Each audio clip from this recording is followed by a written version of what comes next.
Good afternoon, ladies and gentlemen. Leo Tolstoy once said, all great literature is one of two stories. A man goes on a journey and a stranger comes to the town.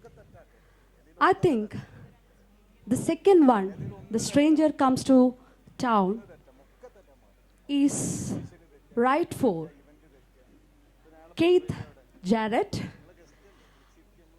I would say commonly mistaken with the popular American jazz pianist.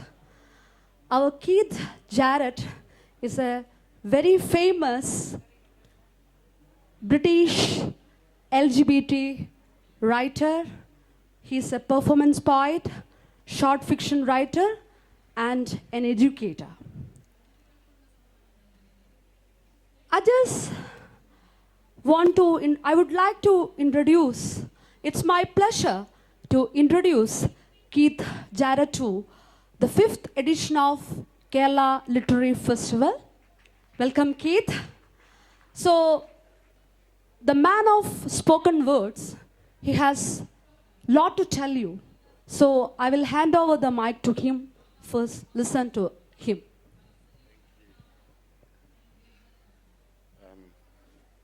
Hello. Hello, are we here? If you're alive, say I. No. I. Brilliant. So there's a few of you.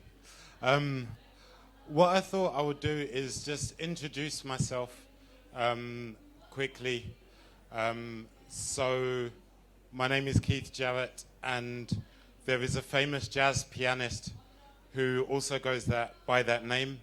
And so sometimes people will think that my parents named me after him, and they didn't. And if for some reason you know my dad, I don't know why you would know my dad, he is also called Keith Jarrett. And you might assume that I was named after him, and I wasn't. This is the true story of how I got my name. For my birthday, they rescued my name from a bargain bucket in Barking, too cheap to afford a new one. Dog-eared and ragged, they wiped it down best they could, said I was an old soul anyway. I would have been a Lindsay, Russell, Daniel, or a Curtis, but they gave me this one to suckle on, so I chewed, bit, kicked, and rattled it till it tinkled out jazz piano lullabies on my baby stool. I carried it to school on my shoulders. My friends like to call it Jarrett the Parrot, Keith the Chief, and Mellow Man. It was the way its yellow eyes shut on top of class desks. I guess it was because it lacked focus. Older now, it became a pet I couldn't bear to hear barked out on buses. I tried to drown it in the River Thames. It still skulked behind like a bad wind. My name was too dirty, too old, too much like my father. At home, I was LK, Junior, Daniel, D, and anything but my name. But my name got bigger, grew claws, stretched to 5'8" tall, and became solidly built. It swallowed me up and belched proudly, leaving me where I still remain, trapped inside. My name is now writing poetry, last I heard, tells tall tales about its origins, far from the land of its adopted parents, far from the bric-a-brac stalls lying in East London streets. It can be found, tracing its roots back to some old Celtic city where it once meant something. Thank you. So I've been asked to use a bit of Spanish in my poetry. I spent some time living in a country called the Dominican Republic in the Caribbean, which is where I learnt Spanish. And I often, when I'm in London, home, the place where I grew up, I'm often asked, where are you from? And the answer, of course, is London. But sometimes I get asked again, where are you really from? And that answer is more complicated. But when I came back, so I was teaching in a school in the Dominican Republic, and every day they line up, the children have to line up in front of the flag and sing the national anthem, which was different for me. And because when I came back to London, I suddenly didn't feel at home anymore.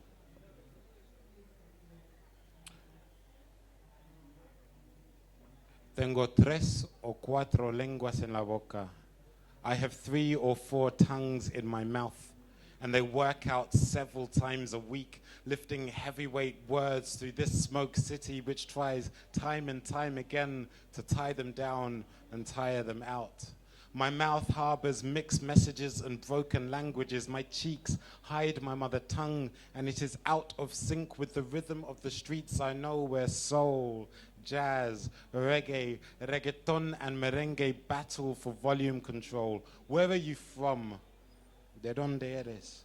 Remembering my envy for the children I taught as they lined up for their daily chant, atención, quisqueyanos valientes alcemos nuestro canto con viva emoción. And I wonder what our gracious queen would think if I told her British doesn't fit neatly in one's vocabulary book, because my tongues are like shoes, and every day I have to choose which ones to put on, and as I go to bed I am tongueless, descalzo, when I know my tongues can slip away at any minute, and they have to be kept under lock and key, lest a thief should come in the middle of the night and leave me speechless. Thank you.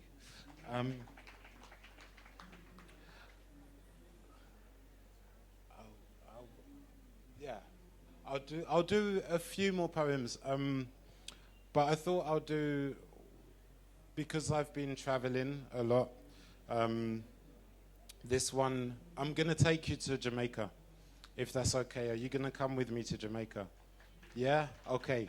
All right. So in order to do that, we have to get to the airport, and we have to get through immigration, passport control. And this is where this poem is. There's an American poet who wrote a poem, I'm trying to find it, who wrote a poem about being detained at the immigration control. And she wrote a poem, the last time my hair was detained by TSA, so like the American immigration control.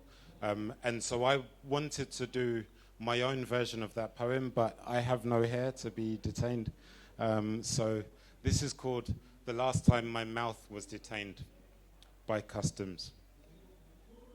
And I also use like one of the Psalms in the Bible as part of this. 1. It had been speaking too well or too slow, frowning too hard while intoning the national anthem in the wrong key. It held more than one song inside it. 2. Did you pack this mouth yourself? Your breath smells of morning. Are there any decomposing family members hiding inside? You cannot carry these undocumented vowels. Who gave you these words? 3. God of blue glove, God of scanner wand, who has searched me and known how well I have folded these unsmiling frontiers. Can't you see how I have steadied all of my inflections? I prostrate myself in immigration before you. I lift my hands above my head in praise. Thank you. So we've made it. We are now in Jamaica. Jamaica is a place where both my parents were born. And at the time when they were born, it was a British colony. And so I went there a few years ago to try and make sense of some of my family history. And of course, when you're by the beach, as we are now, and when you are writing poetry, sometimes you're tempted to write about, tropical fruit, about mangoes specifically. And this was my attempt at not writing a poem about mangoes.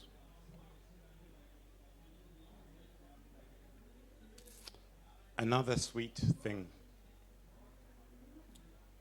Even though the gaps between my teeth are laced with stringy, even though the gap between the fence reveals a pile of fallen fruit, even though the gaps between this draft and the previous draft included a whole interlude where I tried to scrub the juice stain from my shirt to find an adequate metaphor for my family history, but I failed and it all seeped through.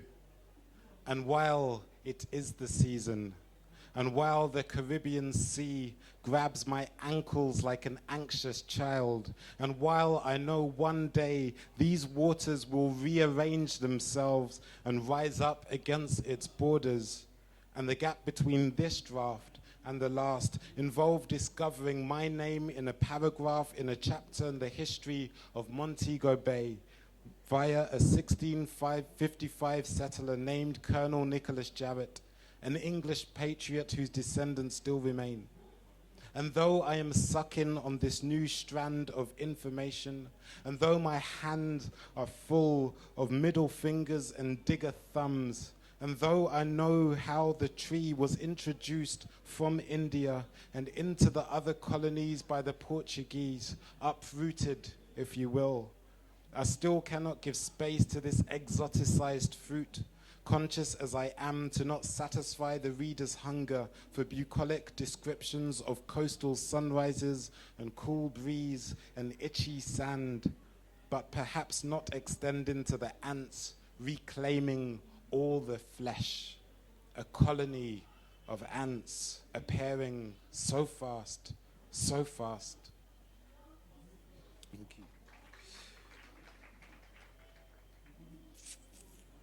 Okay, I'm going to do this poem. So, where I am right now, I don't know. I'm never sure whether to talk politics or not, so I'm just going to let the poem speak for itself. But a few years ago, and this keeps on happening, but there was one specific time where 750 people died trying to cross the Mediterranean Sea from North Africa into Europe. And a newspaper columnist in London at the time, she's now moved to the States, she described these people, these migrants, as cockroaches. In fact, this is her exact words. Some of our towns are festering sores, plagued by swarms of migrants and asylum seekers, shelling out benefits like monopoly money. Make no mistake, these migrants are like cockroaches. I hope actually that this poem doesn't resonate with what might be happening in this country. I hope. Backwards, after a drowning. 13, I become a sparrow. 12, consider the sparrow in its simplicity. 11, the search engine cannot name that feeling inside of me, complacency, complicity. Its shadow weighs the night down into day. 10, power lives in a locked up house on a street with no name. I remember things with names can be dismantled. 9, praise be to the respected columnist. We give thanks for her powerful writing on this matter. 8, oh wretched, Amusement is in the process of colonizing my chest. Asylum was never granted for my anger. 7, today he announces the closure of all his borders, the very hairs on my head. 6, I have been praying to a foreign god. 5, we have been singing the song of cockroaches. We have been drowning for 500 years. Olokun, watch over them. 4, I try to hold my body as a boulder. I try to sound out my new national anthem. I'm forever blowing bubbles. I remain stateless. 3, I notice how when I am drunk, the borders blur. We are one. 2, when I wake late and read my notes, I will stumble at the place I wrote history's open-handed slap to its children. I will not keep that line. History has another name. Drink on these things. 1, this spring, when we learn about the drowned bodies, I offer my sleep to the yawning comments. I do not search the night for validation below the editorial line. I clasp the words of Baldwin and King, knowing that wretched speech is no worse than negative peace. I resist. Reverse the narrative. Thank you. So, I've got time for a couple more poems. So I will try and lighten the mood slightly by talking about my hair loss. And so I grew up in a very religious family. And so I grew up reading a lot of Old Testament, like Bible stories, which are very violent. There's a lot of violence in them. And now I'm fascinated by all the violence in those stories. And I'm also fascinated by my hair loss. And I'm also fascinated by my family and loads of other things. And so when people ask me what I write about, I tend to say family, religion, sexuality, and hair loss. So I think all 4 of these will be in this poem. Scalp. Receding since 24. I think of all the thin-skinned prophets with even thinner hair, how in other circumstances I might have been president. The midwife who delivered me, according to my mother, said I cried like a leader. Or maybe I would have inherited a double portion of the spirit. It's a myth that male pattern baldness runs in the mother's genes. Her father died with a full head of grey. I will die with my cap on. I don't recognize myself in the mirror without one, and apart from that one moment of lucidity in the yard, my grandfather didn't recognize me either. When teaching in schools, I get called far worse things than baldy. I wouldn't wish for my pupils' deaths, but in the Bible, 2 Kings 2 ends with 2 she-bears mauling the prophet Elisha's young tormentors. In the King James Version, they say, "Go up, thou bald head." It's funny as hell. Then it isn't. They're not even named. 42 kids killed at God's bidding. Since becoming a full-time gay, I've been rethinking power imbalances, all the strands that tie structural oppressions together. When I was a child, handing my mother her rollers one by one at night, I didn't question God this way. And then one day I became too old to stand so close to her parted scalp. I still don't question my mother, or rarely. This, I would venture, does run in our genes. Her mother was twice as spirited. I peel my head every 4th day with a zero fade clipper. Less hair lands on the bathroom floor each time. A mixed blessing. Though I now seldom pray, I call her more, trying to let go.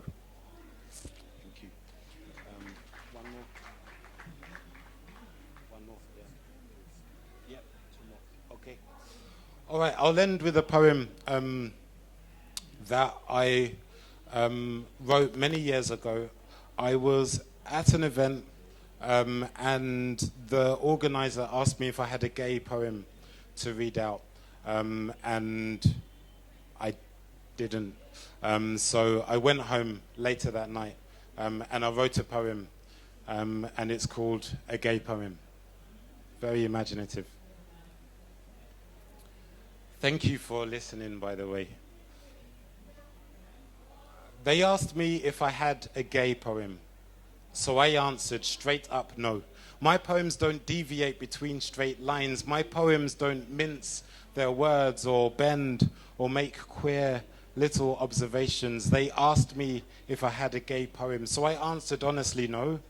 I don't have any gay poetry, and even if unthinkably I did, what would that say about me? I mean, even presenting the question puts me in a precarious position, and how could I broach the subject with my own creation? Like, excuse me, poem, are you gay? Have you grown up contrarily to what I wanted you to say? I mean, I certainly did not write you that way. Was it something I said, something I did that turned you? Maybe I should have peppered your verses with sport, girls, and beer. Maybe as your author I deserted you. Or did another writer turn you queer? Okay, let's say hypothetically that this poem is gay. Maybe it's a confused poem that just needs straightening out. Maybe I could insert verses from Leviticus, speak over it in tongues, douse it in holy water, recite it, the Quran, give it a beat, beat, beat, boombox blasting in the street. Batty poem fi dead, batty poem fi dead, rip up chichi poem in a shred. They asked me if I had a gay poem. And I answered no, but the truth is, I didn't know until one of my very own poems stepped up and tapped me on the shoulder. It said, look here, Dad, author, I'm now that much bolder and I'm not confused, I'm not alternative. And even though the words I choose to marry with make me different, it don't make me any less eloquent. I don't need to be overly elegant. Maybe that's why I stepped under your gaydar. But why are you so afraid to embrace it? Face it, it's just another part of me. You can't erase it. The more you try to label me with your twisted synonyms, the more you say you hate the sinner and despise the sin, the more you try to clip my words and stifle my expression, the more I know it's you, not me, whose morality should be called into question. They asked me to read out a poem. They said, choose one of your strongest, choose one of your best, choose a poem that don't stand for any foolishness. They asked me if I had a gay poem. So I proudly said, yes, thank you.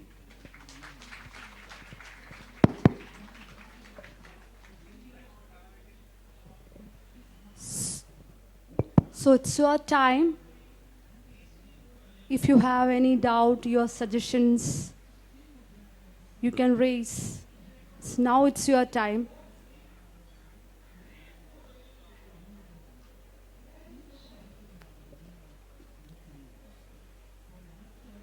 മലയാളത്തിലും ചോദിക്കാം.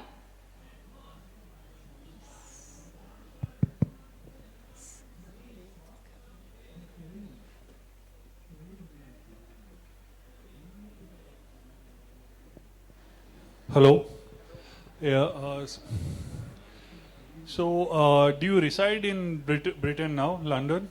Yeah, that's where I'm based and that's where I perform most of the time. Okay.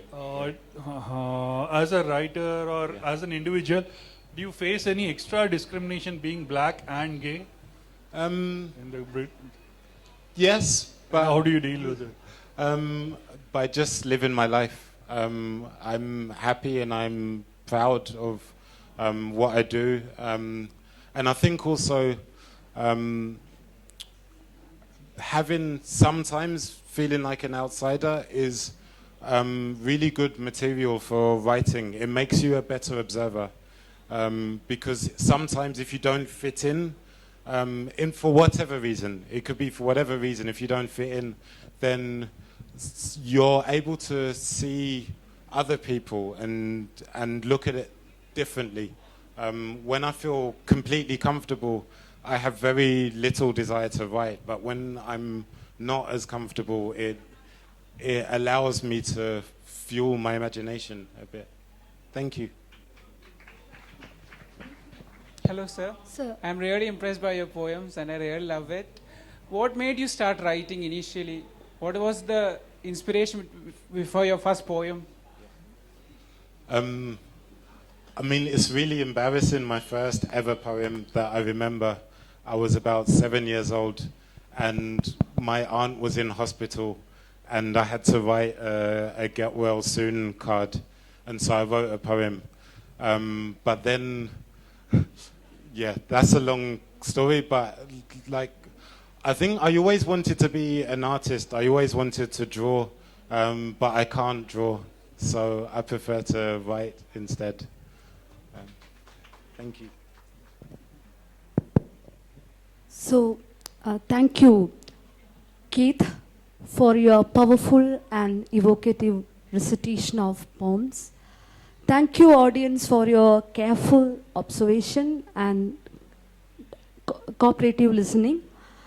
Now it's time for a token of appreciation. We are going to give a token of appreciation for Keith.